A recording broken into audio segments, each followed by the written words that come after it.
Good morning guys. सो आज मेरी इस अचीवर सीरीज़ में एक और महान अचीवर मेरे साथ बैठे हुए हैं और स्पेशली फ्लाई करके आए हैं दुबई से आप सब लोगों से मिलने के लिए। और इनका नाम है मिस्टर अमित थापा। और क्या इनकी अचीवमेंट्स रही हैं, क्या स्टोरीज़ हैं, क्या इंटरेस्टिंग चीज़ें ये आपको बता सकते हैं आपके लिए, आपके कैरियर के लिए। आज सब इन्हीं बातों को मैं कवर करूँगा आप सबके लिए। सो वेलकम करते हैं अमित का। Welcome to India Amit. Thank you भाई, थैंक यू।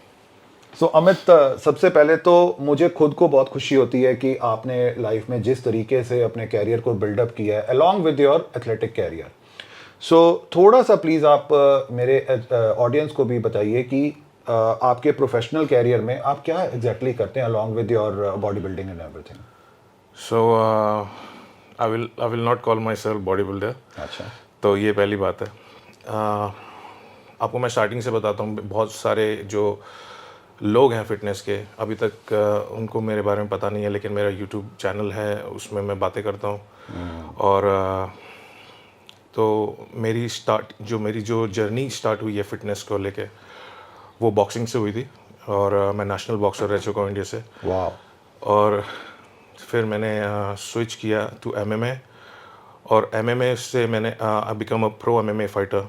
और मैंने काफ़ी सारी फाइट करने के बाद में I was the first Indian to sign by UFC. और मैं यूएफसी से स्पॉन्सर्ड होके यूएस शिफ्ट हुआ था। और मैं अपनी डेब्यू फाइट करने वाला था यूएफसी में। I was the first Indian to sign by UFC in that time. It was, I am talking about 2014। उस 2014 के बाद में सुपर। काफ़ी सारे लोग उसके बाद साइन हुए और उन्होंने कर भी लिया फाइट। लेकिन अनफॉर्चुनेटली जब मैं उधर ट्रेनिंग कर रहा था यूएस में, one of the best camps उनके लगते हैं यूएफसी के, तो वहाँ पे मैं ट्रेनिंग कर रहा था। और अनफॉर्चुनेटली मेरी इंजरी हो गई थी और मेरी जो है रिब्स जो है वो ब्रेक हो गया था।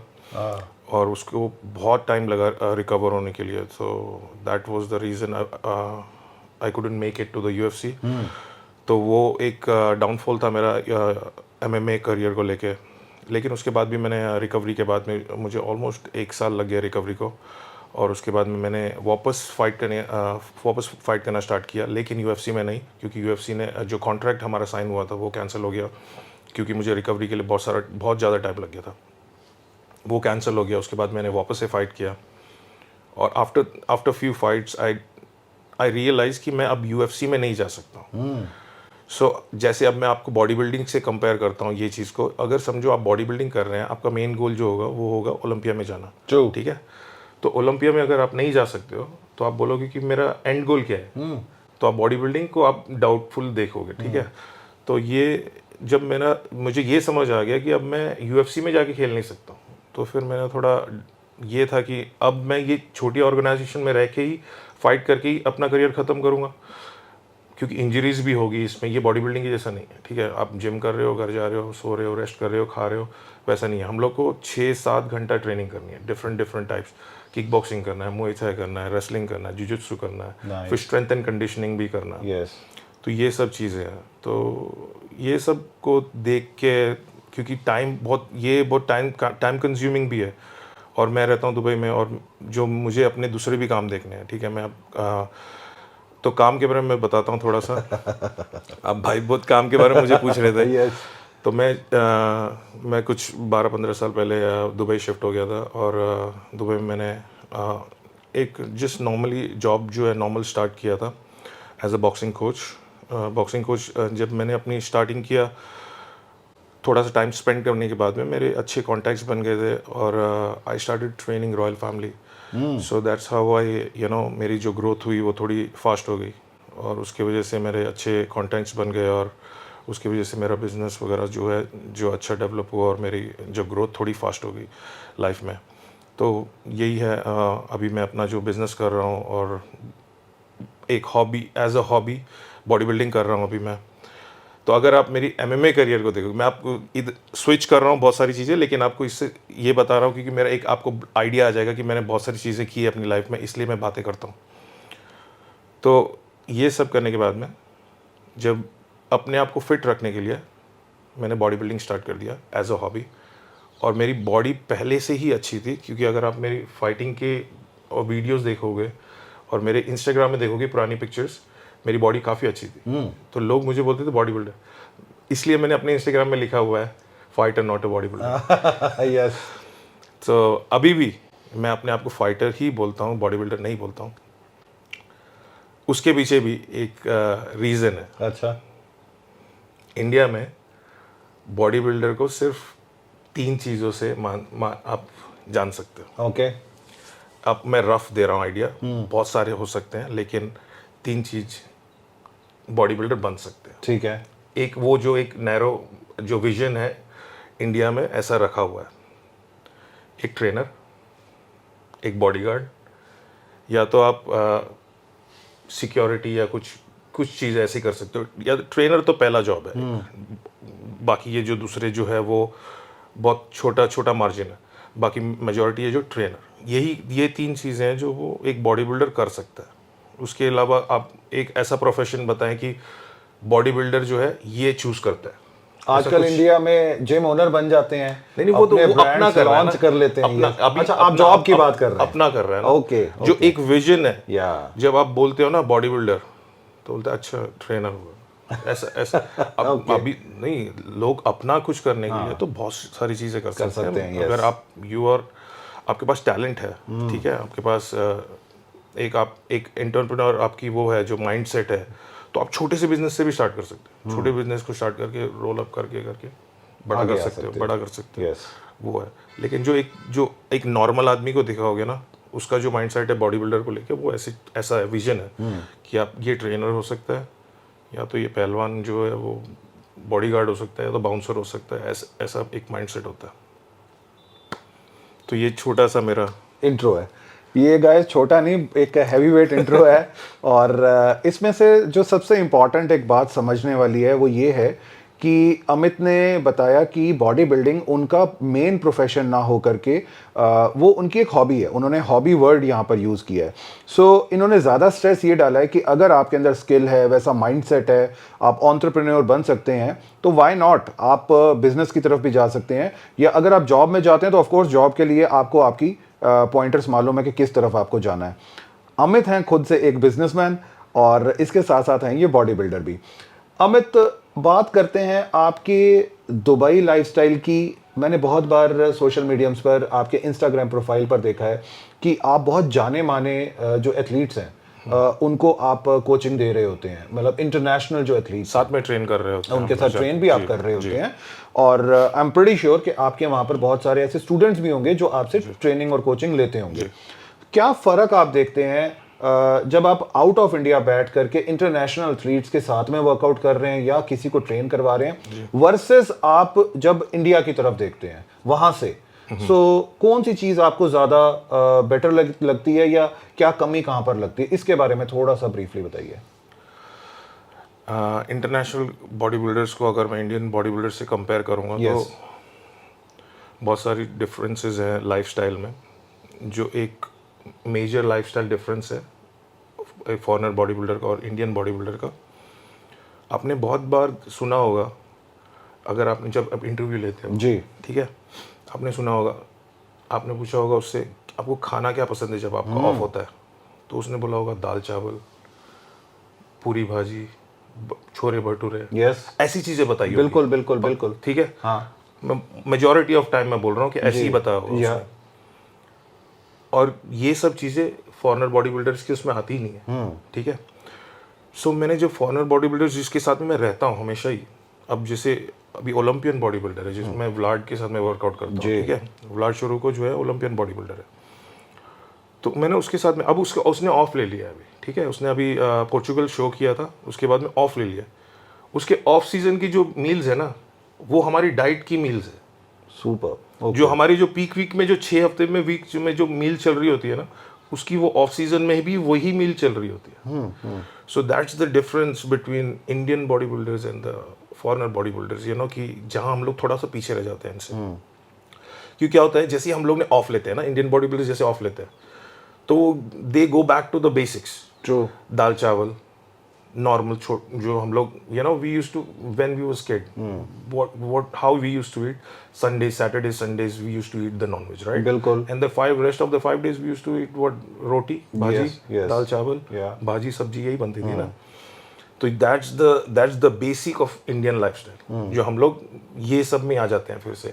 जैसे ही ऑफ लेते हैं, हाँ हम लोग खा रहे हैं वो 20 अंडे 30 अंडे 2 किलो चिकन, ये वो बहुत सारी चीज़ें ले रहे हैं। जैसे ही हम लोग कंपटीशन खत्म होगा और you decide to take off, you go back to that those things, because that's the way we grew up, right. तो ये बहुत बड़ा हमारा एक वो है कि हम लोग जहाँ पे हमको ग्रो होना होता है ना ऑफ सीजन में, और वो ऑफ सीजन स्टार्ट हो जाता है, that's from the day next day of the show. But हमारे इंडिया में जो ऑफ सीजन स्टार्ट करते हैं हम लोग ऑफ सीजन स्टार्ट करते हैं। तो जैसे अभी शो आने वाला है, ठीक है, 10 नवंबर, अभी समझो अगली नवंबर में शो है, तो अब मैं अपना नॉर्मल रूटीन में हूँ अभी। उससे 5-6 महीने पहले मैं ये बोलूँगा कि I will start my off season now. अच्छा, थोड़ा गेन करना स्टार्ट करूँगा। सो वो गेन करेगा अब, और वो गेन करके फिर वो उसको 4 में जो उसका 3 महीना जो 12 वीक्स या 16 वीक्स में वो कट करना स्टार्ट कर देगा। राइट। तो उसने वो उसका जो गेनिंग फेज था वो 2 या 3 महीने का था। अच्छा, और जबकि foreigners body builder throughout the year year जो गेन कर रहे थे। हाँ, so that's the big disadvantage we have. No doubt guys, no doubt. जैसा अमित ने बताया कि मैं बहुत सारे एथलीट से मिलता हूँ और इंटरव्यू में ये क्वेश्चन बिल्कुल जी ज़रूर पूछता हूँ, और सबका सरप्राइजिंगली आंसर ये रहता है कि अगर हम जीत जाते हैं या स्टेज से, बड़े स्टेज से हम नीचे आ जाते हैं, उसके बाद में जाते ही हम सबसे पहले जो हमारे दिल में आ रहा होता है वो हम खाते हैं। आई एम प्रीटी श्योर कि हमारे इस स्टेटमेंट के ऊपर कोई भी एथलीट मना नहीं कर सकता या डाउट नहीं डाल सकता है। यही सब हम कर रहे होते हैं, पिज़्ज़ा, जलेबी, गुलाब जामुन, यही सारी चीज़ें होती हैं। आप लोग तो फोटोग्राफ्स पोस्ट कर रहे होते हैं गाइज। अच्छा अमित, आपने 1 साल पहले, मतलब आज मैं 2 साल से आपको फॉलो कर रहा हूँ, 1 साल पहले आपने एक बड़ा इंटरेस्टिंग सा वीडियो बनाया था अपने यूट्यूब चैनल के ऊपर कि आपने इंडिया से एक एथलीट को स्पॉन्सर किया है जी। और आज 1 साल हो गया जी। मतलब मेरे को वो ना तो कोई फुटेज और ना आपने क्या उन एथलीट के साथ में वहाँ पर वीडियोस डेवलप किए, क्या कंटेंट बनाया, वो हम लोगों को देखने को नहीं मिला। मतलब वो प्रोजेक्ट शेल्फ हो चुका है या अभी भी ऑन गोइंग है एडिटिंग में, कैसे, मतलब उसके बारे में भी बताइए थोड़ा सा। उसको ऑलमोस्ट 1 साल हो चुका है अभी। ठीक है, वो एक एथलीट नहीं था, एक्चुअली में 2 थे, मैं अभी आपको ये बताता हूँ। अच्छा 2 थे, ओके जी। तो अगर आप मेरी स्टार्टिंग की वीडियोस देखोगे यूट्यूब में, जी, तो एक एथलीट था जो इंडिया से, जिसको हम लोग ने एक वीडियो के थ्रू बुलाया था। अच्छा, तो जो विकी मलिक है, जो जिनका यूट्यूब चैनल भी है, उनको मैंने बोला था कि एक वीडियो मैं पोस्ट कर रहा हूँ जिसमें मैं एक इंडियन एथलीट को स्पॉन्सरशिप दूंगा, ठीक है। तो वो एक वीडियो पोस्ट की हम लोग ने, और हम लोग ने दोनों ने अपने चैनल्स में पोस्ट कर दी वो, और उसमें बहुत बढ़िया रिस्पॉन्स आया। इतने लोगों ने, मतलब फिर तो मेरे को डीएम्स आने लग गए उसके बाद में।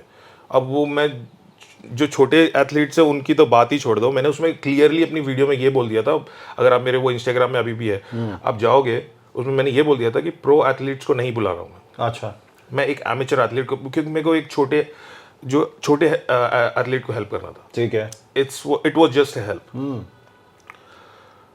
तो वो हम लोग ने एक रैंडम सेलेक्ट किया लड़का, तो वहाँ से हम लोग ने एक बॉम्बे से एक लड़के को बुला लिया। अच्छा, तो वो आने के बाद में मुझे इतने सारे डीएम्स आए कि भाई मुझे बुला लो, भाई मुझे बुला लो, भाई मुझे।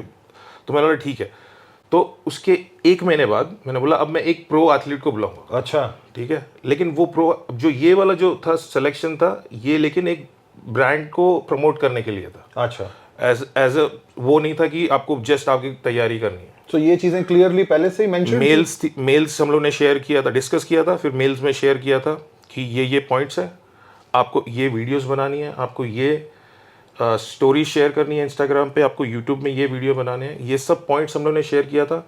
और उनके तरफ से ये पॉइंट्स आए थे कि मैं अपने कैमरामैन को अपने साथ में लाऊंगा, आपको उसकी भी स्पॉन्सर देनी पड़ेगी। अच्छा, तो हम लोग ने उसको भी टिकट्स प्रोवाइड किया, एथलीट को भी टिकट प्रोवाइड किया, स्टे दिया उसको उधर वहाँ पे। तो हो गया ये सब बातें। तो चलो, वो जो हमारा फर्स्ट एथलीट था उसके साथ में कोई प्रॉब्लम नहीं हो रही थी, ठीक है। वो उसको मैंने एक होटल में, आप मेरे वीडियो में जाओ और देखना वो, तो उसको मैंने होटल में रुकाया था, ठीक है। और वो वीडियो भी है, उसका चेक इन कर रहे हैं हम लोग, वीडियोस है, हम लोग घूम रहे हैं, वर्कआउट कर रहे हैं साथ में। फर्स्ट डे जो हम लोग ने होटल में वर्कआउट किया है वो सब वीडियो उधर है। और उसके जो नेक्स्ट वीडियो है या उसके 2 वीडियो के बाद में हम लोग ने फिर उसका साइकिल हम लोग ने शेयर किया था अपने यूट्यूब चैनल पे कि मैं ये क्या साइकिल लेने वाला है अभी। मैंने जस्ट ओपनली एक शेयर किया था वीडियो कि what kind of cycle he is gonna take now and because he is preparing for the share. True. तो सब ये शेयर किया था। उसके बाद में ये दूसरे एथलीट को हम लोग ने इंडिया से बुला लिया। इसको हम लोग ने टिकट दिया, कैमरामैन को टिकट दिया, उसका होटल रूम बुक किया। होटल नहीं था एक्चुअली, ये एयरबीएनबी था। अच्छा। क्योंकि ये एथलीट ने स्पेसिफिकली बोला था मुझे डाउनटाउन में रहना है। वाह, अच्छा, मुझे बाहर रिक्वायरमेंट थी, हाँ, मतलब पहले मुझे से। डाउनटाउन में रहना है। तो ये that was the requirement from the athlete.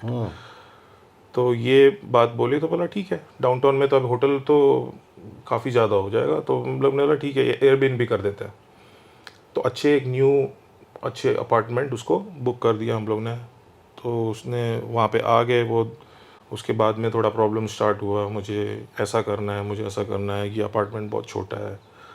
सी, अगर आपको पहली बात तो स्पॉन्सर ट्रिप मिल रही है, आपका फर्स्ट गोल ये होना चाहिए आने के बाद में कि मैं यहाँ पे कितनी प्रोग्रेस कर सकता हूँ। ट्रू। दैट शुड, बिकॉज आपने अपने चैनल में क्या बता दिया था कि मैं ऑफ सीजन लेने जा रहा हूँ। सर आप तो ऑफ सीजन की तो बात ही नहीं कर रहे हो मुझसे। आप यहाँ पे आए हो, मेरे से हेल्प अगर आपको चाहिए ऑफ सीजन के लिए, ठीक है, आपके पास कोच है, I know you have a coach, but अगर मैंने आपको ये सुना ही नहीं कि आप ऑफ सीजन के बारे में बात कर रहे हो। अमित भाई ये चीज़ कैसे करनी है यहाँ पे, क्या ये खाना कैसे वो करना है। अब मेरा खुद का आपने में देखा होगा कि मैं फूड प्रमोट करता हूँ। बिल्कुल बिल्कुल। मैं एसोसिएटेड हूँ एक रेस्टोरेंट के साथ में। जी। तो वो एक एथलीट्स के लिए फूड है, और वो हम लोग रॉनी कॉलमैन से लेके हर एक एथलीट्स को बुला चुके हैं वो रेस्टोरेंट में। तो ये सब तो बातें ही नहीं हो रही थी वहाँ पे वो एथलीट के साथ में। और जबकि एक एथलीट चुपचाप से ट्रेनिंग कर रहा है मेरे साथ में। अच्छा। मैं उसको जिम लेके जाता था, मेरे साथ में वर्कआउट करता था हर एक दिन। उसके साथ में मेरी वीडियोज़ है, उसके साथ में और भी वीडियोज़ है जिसमें मैं अबू धाबी जा रहा हूँ, जहाँ पे मैं दूसरे ऑक्सीजन जिम में जा रहा हूँ, वो मेरे साथ में ही है, वो वर्कआउट भी कर रहा है। हर एक जगह में उसने मेरे साथ में वो 2.5 महीना दुबई में रहा। हर एक दिन जो वर्कआउट कार्डियो से लेके हर एक चीज़ उसने मेरे साथ में की है। अच्छा। वो लड़के ने, जो ये पहला एथलीट आया था मेरे साथ। और जो सेकंड एथलीट था? सेकंड एथलीट का तो 1 हफ्ते में ख़त्म हो गया था काम। अच्छा। उसने ये बोला कि मुझे ये चाहिए, मुझे दूसरा अपार्टमेंट चाहिए। जो मेरे पार्टनर हैं उन्होंने मैंने जब उनको ये सब शेयर किया, और जबकि ये भी बात हो रही थी जब आने के बाद में कि मैं ये शेयर नहीं कर सकता हूँ लोगों के साथ में, आपने ये क्यों बोल दिया आपने यूट्यूब में कि मैं ये स्पॉन्सर की है मुझे ट्रिप। सर आपको स्पॉन्सर ही तो की है, तो मैं ये क्यों नहीं बताऊँ कि सबको स्पॉन्सर किया, अगर स्पॉन्सर किया है तो ये भी बात हो गई। और उसके बाद में फिर जो मेरे पार्टनर थे उन्होंने मुझे मैसेज किया, बोला see actually I told you don't get associated with this people, oh, and I don't really like to work with these people. Okay, so we have provided them the tickets. Let them have the tickets. They have the stay for a week. Yeah. They can have it, but we don't have anything to do with them. They can do whatever. So they ये want. Sponsored एक week का picnic हो गया। Picnic हो गया उनके लिए, और बाकी no they stayed I think after that. So but like we was not associated with them after that. So उन लोग ने जो उनको जो करना था उनको, वो मैंने जो स्क्रीनशॉट था वो उनको फॉरवर्ड कर दिया मैंने भाई का। मैं बोला देखो ये है, ये जो ट्रिप है वो हमारी यहाँ से कैंसिल हो रही है। सो यानी कोई फुटेज अब नहीं आने वाली है उस ट्रिप के बारे में? क्यों आएगी जब, क्योंकि कोई रिकॉर्डिंग नहीं हुआ कुछ। रिकॉर्ड हम लोग ने किया था, वो जो फर्स्ट डे का जो पिकअप का था वहाँ से एयरपोर्ट से, वही सब जो थी वो ऑलरेडी डाल दिया था। और उसी को लेके उन्होंने बोल दिया कि मुझे, आपने ये क्यों बोला कि मुझे स्पॉन्सर की है ट्रिप। सर आपको स्पॉन्सर ही तो किया है, पैसे हम लोग स्पेंड कर रहे हैं तो स्पॉन्सर नहीं तो किया है, ये ट्रिप तो स्पॉन्सर ही है।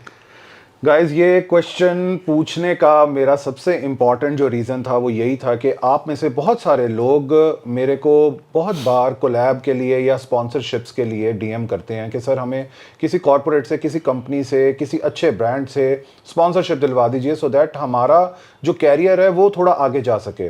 बट अगर आपको कोई ब्रांड स्पॉन्सर करता है तो आप लोगों का ये फ़र्ज़ बनता है कि आगे आकर के आपकी जो स्किल सेट है उसको आप अच्छे से पेशकश करें, और ब्रांड को आप कितनी माइलेज दिलवा सकते हैं, उससे आप खुद को भी कितना फ़ायदा कर सकते हैं, ये सारी चीज़ें आपके लिए बहुत ज़रूरी हैं, अगर मैं गलत नहीं कह रहा हूं तो। जी। सो गाइज, ये था मंत्रा आप लोगों के लिए किसी ब्रांड के साथ एसोसिएट होने का। और आई एम प्रीटी श्योर कि आप लोग इस चीज़ में बिल्कुल भी गूफ अप नहीं करेंगे। अगर आपको लाइफ में कभी भी चांस मिलता है तो आप अपनी ईगो को साइड में रख करके एक्चुअल जो आपका प्रोफेशनलिज्म बनता है, आपको वो चीज़ दिखानी चाहिए और ब्रांड को उस लेवल तक सेटिस्फाई करना चाहिए कि ब्रांड आपके साथ में जुड़ा रह सके और आने वाले टाइम में आपको उस चीज़ के बेनिफिट्स जो हैं वो आपकी चैंपियनशिप्स में या आपके कैरियर में आपको मिल सके। ओके, सो अब चलते चलते मैं अमित आपसे एक बड़ा इंटरेस्टिंग क्वेश्चन और मैं कहूँगा थोड़ा सा कंट्रोवर्शियल क्वेश्चन पूछना चाहूँगा। और वो कंट्रोवर्शियल क्वेश्चन ये है कि आपने एक वीडियो बनाया था जब दिल्ली शेरू शो हो चुका था जी। कि अली बिलाल क्यों नहीं जीत पाए थे। वो आपने अपना खुद से एक रिव्यू वीडियो बनाया था और कल ही वो अब जीत चुके हैं। सो अब आपका क्या रिव्यू है इस सारी चीज़ के बारे में? क्या वो चेंज हो गया रिव्यू या नहीं? इसमें चेंज होने की कुछ बात ही नहीं है। सी मैंने अली से मेरी बात होती रहती है, ठीक है।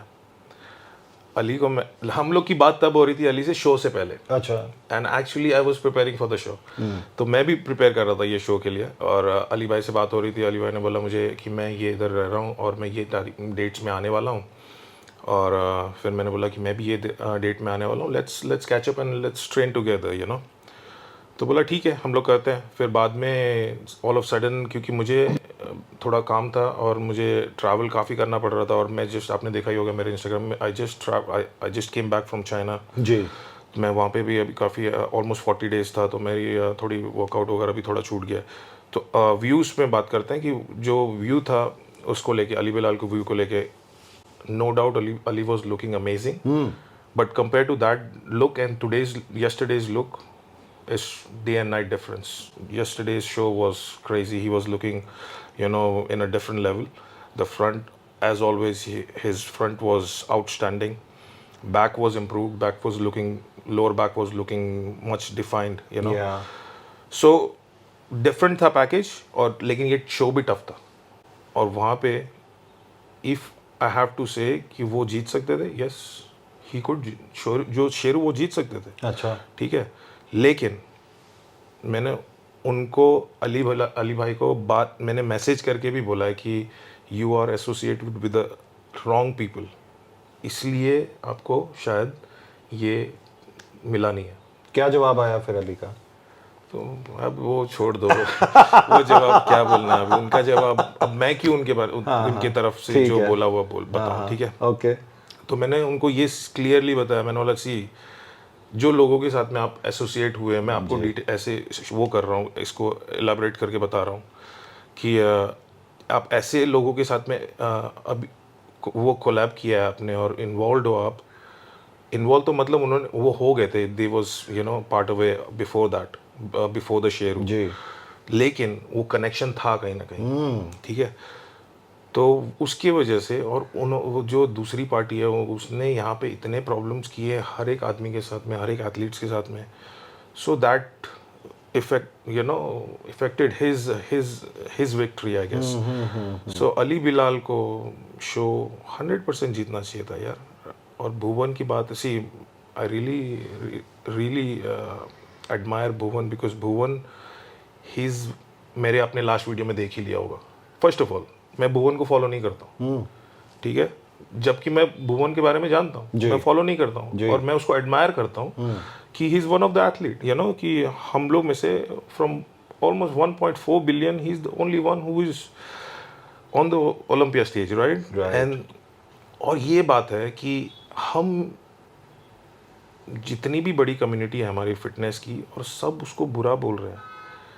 You guys are dreaming day and night about the same thing what he's doing right now, what he's leaving, very true, right? और आप ये ड्रीम कर रहे हो कि आप वो जगह में जाओ और वो जाके खड़े रहो सिर्फ, और वो कर रहा है इस वक्त, yes, so you should be following him and you know giving him at least a support। और वो कुछ भी हो यार, कि वो जीत रहा है नहीं जीत रहा है, there is millions of shows I can name it। Dorian Yates 1990 जो नासिर के साथ में जो उसका शो जो जीता था, वो 1996 का था शायद, वो 1996 आई थिंक 1996 का था जो वो शो जीता था।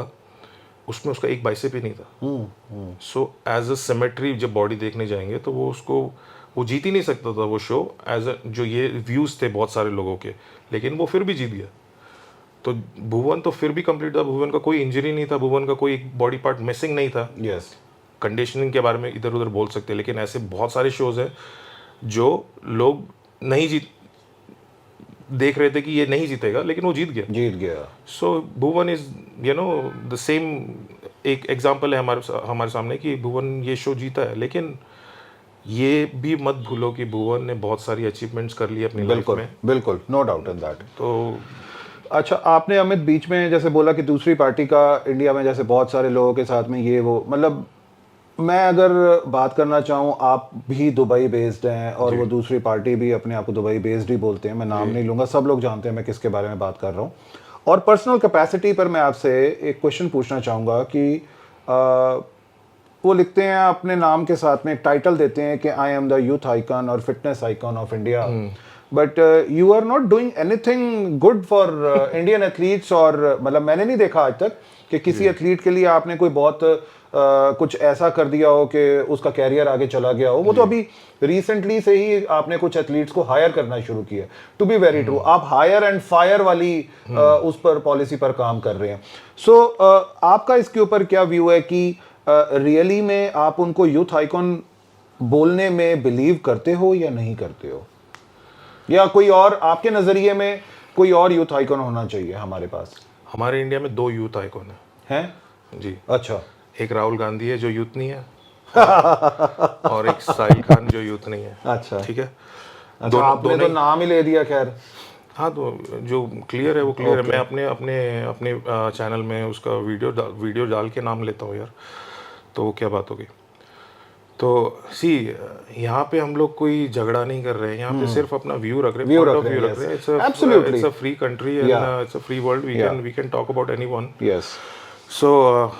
तो ये बात है कि आपको मैं एग्जांपल दे देता हूँ। आपने बोला क्या आइकॉन होना चाहिए कि नहीं, तो ये आइकॉन जो है ये फिटनेस इंडस्ट्री को लेके मानते हैं, राइट जी। तो as a fighter, MMA fighter, मैं एक फाइटर को अपना आइडल मानता हूँ, उसका नाम है जॉन जोन्स। तो अगर मैं एमएमए में फाइट करता हूँ तो मेरा एक एमएमए फाइटर ही एक आइडल होगा, क्योंकि मेरे को पता है कि मुझे ऐसे स्किल्स कॉपी करने हैं, ऐसे स्किल्स मुझे बनाने हैं अपने, to be there, to be on that level. ठीक है, आप उसको आइकॉन मान रहे हो जिसने वो चीज़ें की ही नहीं है जो आप करना चाहते हो। अगर आप बॉडी बिल्डर हो तो ये आपका यूथ आइकॉन कैसे हो सकता है? आइकॉन तो आपका कोई और होना चाहिए। सुहास खामकर है, बहुत सारे हैं, जैसे श्याम राठे थे, वहाँ पे बहुत सारे, प्रेमचंद देख रहा तो ही इज़ वो जो पीक उसने जो हिट किया वो अभी तक किसी ने, they are not, people are not even close to that from India. Yes. So ऐसे बहुत सारे एक आइकॉन है जो हमारे बॉडी बिल्डिंग से हैं, उनको मानना चाहिए। आप एक बाहर के आदमी को आइकॉन कैसे मानोगे फिटनेस इंडस्ट्री में या बॉडी बिल्डिंग इंडस्ट्री में? So he can be a businessman, he can be something in the bodybuilding or in the fitness industry, but he cannot be an icon, you know. Cricket के जो लोग हैं youth, किसको icon मानते हैं? विराट को मानते हैं अभी, विराट कोहली या तो Sachin Tendulkar, because they are the best cricketers of the world, right? आप किसी और को थोड़ी मान सकते हो, आप मिथुन को थोड़ी मान सकते हो क्रिकेट का आइडल। मिथुन चक्रवर्ती एक्टिंग करता है, सीधी सी बात है। सो गाइज, आपको हमारी ये कॉन्वर्सेशन कैसी लग रही है? आप नीचे दिए गए कमेंट सेक्शन बॉक्स में अपने व्यूज़, प्रिव्यूज़, सजेशंस, हेट, प्यार, सारी चीज़ें आप नीचे लिख सकते हैं। कमेंट सेक्शन बॉक्स आपके लिए हमेशा खुला रहेगा और आप इस चीज़ का विश्वास रख सकते हैं कि हर आपके कमेंट का जवाब मैं या अमित, हम दोनों आपको देंगे ज़रूर। अमित, एक बहुत ही मैं कहूँगा एथलीट साइड से एक बहुत इम्पॉर्टेंट और रियलिस्टिक क्वेश्चन जो है, रियलिस्टिक क्वेश्चन रखा जाता है और बहुत बुलंदी से उठाया जाता है, बहुत ऊंची आवाज में उठाया जाता है कि शेरू क्लासिक में जो फी रखी जाती है वो बहुत हाई रखी जाती है। बीइंग अ एथलीट, आप इस चीज के बारे में क्या बोलते हो, क्या सोचते हो आप? आपको लगती है हाई? जो बात करते हैं फीस के लिए जी, ठीक है, अगर उनको शेरू नहीं मिले तो फिर वो कहाँ जाएंगे खेलने के लिए? उनको आउट ऑफ इंडिया ही जाना पड़ेगा फिर तो। आउट ऑफ इंडिया में जाके फीस भरेंगे कि नहीं? हाँ, वो शायद भर के ज़्यादा खुश होंगे इस चीज़ के ऊपर। तो यही बात है, जब हमारे घर का आदमी पैसा कमा रहा है या वो पैसे बना रहा है या he is even using that money to bring the brand to the India, right, to India, तो आपको पैसा देने में दुख लग रहा है। अगर यही जगह पे एक अमेरिकन या ब्रिटिश आदमी ये ब्रांड को इंडिया में लाया होता, मैं बोलता हूँ आप में से कोई एक भी एथलीट कंप्लेन नहीं कर रहा होता, जस्ट बिकॉज द पर्सन। पहली बात, शेरू अंग्रेज पाजी को मैं कभी मिला नहीं हूँ। अच्छा। और लोग मेरे को बोलते हैं आप शेरू के बारे में क्यों बात करते हो, आपको जीतना है शो। मैंने बोला मुझे तो, पहली बात मैं लोगों को ये बता देता हूँ, मेरे को कोई इंटरेस्ट नहीं है प्रो बनने से या नहीं बनने से। बॉडी बिल्डिंग मेरी हॉबी है। हॉबी है ये। मैं बॉडी बिल्डिंग इसीलिए करता हूँ क्योंकि मुझे फिट रहना है अभी भी अपनी एमएमए करियर के बाद में। मेरी कोई भी, अगर मैं बन गया प्रो तो भी मुझे कोई फ़र्क नहीं पड़ेगा, या नहीं बना तो भी कोई फ़र्क नहीं पड़ेगा। So that's the mindset I come to the stage, you know. पहली बार मैं स्टेज में आया हूँ, आई प्लेस सेकेंड बार मैं प्लेस शो में आया हूँ, अगेन आई प्लेस सेकेंड। अब मैं अभी ऐसे इतने सारे बड़े एथलीट्स का नाम ले सकता हूँ कि वो they even not in like you know they struggled for years and years to come on in top 3। तो यही बात है कि अगर मैंने इतना जल्दी अचीव कर लिया, सो अच्छा छोड़, अचीव करने की बात छोड़ दो, लेकिन ये बात है अगर आपको पैसे खर्च नहीं करने हैं तो आप इधर नहीं तो किसी और को दोगे। अभी मैं लास्ट 2 हफ्ते पहले की बात करता हूँ, एक दीबा बोल के शो हुआ था दुबई में, उसकी फीस ही 3000 दिरहम, अच्छा। 66,000, और वो एनपीसी शो भी नहीं था और वो क्वालिफायर शो भी नहीं था, लोकल शो था, और वहाँ पे लोगों को देना ही है, कोई कंप्लेन नहीं कर सकता। और आप यहाँ पे जो पैसे देने में आपको प्रॉब्लम है या कुछ भी है, अगर लेट्स से आज ये शो बंद हो जाता है, वो तो नहीं होगा, ठीक है, लेकिन बहुत सारे लोग चाहते हैं क्या? मैं आपको ये भी आज ये क्वेश्चन का आंसर करने के बाद बताऊंगा कि क्यों चाहते हैं, ठीक है। लेकिन अगर आपके पास ये शो नहीं होगा, सो मैं अपने आप को बताता हूँ, जैसे मैं दुबई से ये शो खेलने आता हूँ, मैं पहले अपनी टिकट्स बुक करता हूँ, जो भी एक्सपेंस होता है उसका 20,000 से लेके 1 लाख रुपए। मेरी जो बिज़नेस क्लास की टिकट होती है वो 1 लाख रुपए की आ जाती है, 5,000 दिरहम की आ जाती है। फिर मैं आके यहाँ पे होटल बुक करता हूँ 10 दिन के लिए। मैं 10 डेज़ प्रायर शो से आता हूँ यहाँ पे जी। सो 10 दिन का होटल बुक करता हूँ। उसके बाद मेरे को रजिस्ट्रेशन फ़ीस तो देनी ही है। फिर उसका 10 दिन का जो मेरा फूड एक्सपेंस यहाँ पे होता है, क्योंकि मुझे फिर मैं घर पे तो नहीं हूँ, तो मुझे भी वो भी एक्सपेंस लेने हैं, ठीक है। So this is all the expense जो फिर वहाँ से टैक्सी जाना, ये सब चीज़ें अब ये इंक्लूड हो गई है, ठीक है। एकोमोडेशन, ट्रांसपोर्ट, फूड, ट्रैवल, जो आपका फ़्लाइट्स, ये भी हो गया। अब ये सब आप कैलकुलेट कर लो, अगर आपको ये शो इंडिया में नहीं खेलना है, अब अगर बाहर जाके आप खेलते हो ये शो, तो अब आपकी कितनी बन जाती है, अब आप कितना पे करोगे फिर वहाँ पे जा, क्योंकि अभी कितने सारे प्रो हैं, राइट। वो लोग अभी शो कर रहे हैं, आजकल शो करना स्टार्ट कर दिया उन लोग ने, थाईलैंड में कर रहे हैं, कोरिया में कर रहे हैं, यूरोप में कर रहे हैं। उन्होंने शो किए, उनको पूछ लो एटलीस्ट एक बार कि कितना आपका एक्सपेंस था ये शो करने का, तो आपको समझ आ जाएगा कि हम लोग 20,000 दे रहे हैं, वी शुड बी थैंकफुल कि ये शो हमारे इधर आ गया है। यस। और वो भी अभी आया है, जबकि लोग 50 साल से कर रहे हैं बाहर अमेरिका में, राइट। सो पीपल अपने एक बबल में है कि हमको सब फ्री चाहिए। यार हम लोग अभी एथलीट्स हैं, हम अपने बॉडी पे इतना पैसा खर्चा कर रहे हैं, 20,000 इज नथिंग। सो गाइस, बिल्कुल सही बात है। आप अगर मेरा लास्ट एपिसोड देखेंगे जो मैंने मिस्टर रजत गोयल के साथ में रिकॉर्ड किया था, वो रिसेंटली ही यूरोप पार्टिसिपेट करके आए हैं, और यूरोप के शो पर उनका कितना खर्चा आया था ये भी उन्होंने आपको एक टैली करके बताया था कि कितनी उन्होंने वहाँ पर फ़ी पे की। एरिना के अंदर जाने की मेरी टिकट की अलग था, अगर बैक स्टेज पर मैं अपने साथ किसी मेरे सपोर्टर को, कोच को या हेल्पर को साथ लेकर के जाता हूँ, उसकी फ़ी मेरे को अलग देनी पड़ती है। और यहाँ पर हम लोग बात ये कर रहे हैं कि हमें वर्ल्ड क्लास चैम्पियनशिप चाहिए, लेकिन हमें फ़ी जो है वो एक टेंट वाली चैम्पियनशिप की पे कर दी है, विच इज़ एब्सोल्युटली रॉन्ग। जाते जाते अमित, आप आज मेरे व्यूअर्स को इंस्पिरेशनल क्या बता करके जाना चाहोगे? इंस्पिरेशनल क्या बताऊंगा मैं अब मैं इतना वो बड़ा अपनी लाइफ में कैसे राइज कर सकते हैं, या आज जो हमारे इंडियन एथलीट्स हैं जी। उनको किस डायरेक्शन में देखना चाहिए? तीन चीज़ें मैं बताता हूँ आपको कि क्या करना चाहिए एज ए एथलीट। अगर आप बॉडी बिल्डिंग स्टार्ट कर चुके हो ऑलरेडी या स्टार्ट करने की सोच रहे हो, ठीक है। So first, body building profession नहीं है, हॉबी है, क्योंकि ये आपको पैसे नहीं देगा।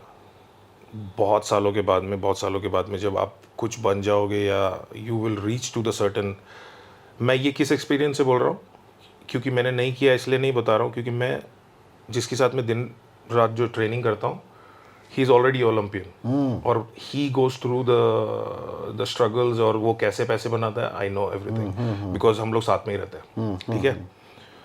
So body building should be a hobby. तो आपकी जो काम है, स्किल्स बढ़ाते रहो साथ में। सेकेंड थिंग, जब मैं दुबई मूव हो गया था, मैं अपने स्किल्स में काम कर रहा था मैं बहुत सारी कोर्सेज कर रहा था। हर दो महीने 3 महीने के बाद मैं बहुत सारे कोर्सेज करता था। अच्छा। कोर्सेज करते रहता था। That that changes your perspective to the fitness, कि आप क्या क्या, बहुत सारी चीज़ें ओपन हो जाती है आपकी, और आप बहुत सारी चीज़ें, डिफरेंट चीज़ें कर सकते हो। आप ये नहीं तो दूसरा भी चीज़ कर सकते हो। अगर आप सिर्फ ट्रेनिंग नहीं दे सकते तो आप लोग एक एज अ न्यूट्रिशन ट्रेनर भी बन सकते हो, ऑनलाइन कोच भी बन सकते हो, अभी बन रहे हैं, ऑलरेडी बन रहे हैं, ठीक है। सो मेरे पास बहुत सारे ऑप्शन थे तभी। मैं बॉक्सिंग सिखा सकता था, MMA सिखा सकता था, जुजुत्सु सिखा सकता था, बॉडी बिल्डिंग सिखा सकता था। सो ये सारी चीज़ें आपकी, अब जैसे आप काम कर रहे हो ना, जैसे आप अभी बॉडी बिल्डिंग कर रहे हो, ये मत करो कि आप जिम में जा रहे हो, ये सबसे बकवास चीज़ है। आप जिम में जा रहे हो, खा रहे हो, पी रहे हो, थोड़ा सा काम कर रहे हो अपना एक्सपेंस लेने के लिए, फिर वो फॉलो करके जो रूटीन फॉलो वो कर रहे हो, साइकिल कर रहे हो। कुछ टाइम ऐसा दो अपने साथ में जिसमें आप सिर्फ डेवलप करो अपना स्किल्स, कुछ और ऐड करो। मैं आपको एक बहुत बड़े एथलीट्स की बात करता हूँ जिसने सब लोग दुनिया फॉलो करती है, उसको, आर्नल्ड श्वार्ज़नेगर। या वो हमेशा बोलता है कि he used to go for the acting classes, he used to go for the voice classes through when he was preparing for the Olympia, when he was going through all this period, when he was going winning all Olympia, and when he was trying to pursue the acting career as well. So वो अपने same जो time में body building, और जब Arnold जब जैसा बताता है वो कि 2-3 घंटा वो एक सेशन करता था, वैसे 2 सेशन करता था। और जबकि अभी का हमारा एडवांस जो बॉडी बिल्डिंग है वो बोलता है कि इतना नहीं करना चाहिए, और हम लोग के पास बहुत सारा टाइम है अभी। So give your self a time, उसमें आप एक स्किल डेवलप करो साथ साथ में। कुछ भी हो सकती है, वो बिजनेस लर्न करने का हो या एडिटिंग स्किल्स हो या कुछ भी हो, ये सब चीज़ें करो अपने साथ में। और तीसरा चीज़ है कि एक इंसान को जो एक बिजनेस में है या कोई भी ऐसी फील्ड में है जिसको आप देख रहे हो कि ग्रो हो रहा है, वो बहुत ग्रो हो रहा है, उसके पास जाओ और उसको बोलो मैं आपके साथ में काम करूँगा। अच्छा, मुझे कुछ नहीं चाहिए, मैं आपके साथ में काम करता हूँ, थोड़ा असिस्ट करें उनको, असिस्ट करो जाके, मुझे कुछ नहीं चाहिए। कुछ घंटों के लिए करो, 3-4 घंटे के लिए उसके साथ में रोज बैठो, उसकी स्किल सीख जाओगे। वो कैसे बिजनेस बना रहा है वो सीख जाओगे। वो बिजनेस को आइडिया लो और अपना बिजनेस बनाओ। Superb, superb. सो गाइज, आपको ये आज का एपिसोड कैसा लगा? क्या आपको सीखने को मिला? कौन सी चीज़ आपको इसमें से नई जानने को मिली जो शायद आपके कैरियर में आपके काम आ सकती है? आपको अमित के काम करने का तरीका कैसा लगा? और जो भी वो अपनी हॉबी के बारे में बता रहे हैं उसके बारे में आप क्या कहना चाहेंगे? ये सारी चीज़ें आप हम लोगों के साथ, अमित के साथ में ज़रूर शेयर कीजिए, और हमें इंतज़ार रहेगा आपके कमेंट्स का। और इसी के साथ हम रैप अप करते हैं आज का हमारा ये वाला episode. So thank you so very much Amit, Thank you. आज मुझे और मेरे व्यूअर्स को इतना सारा टाइम देने के लिए। Thank you so much. Thank you. Thank you guys.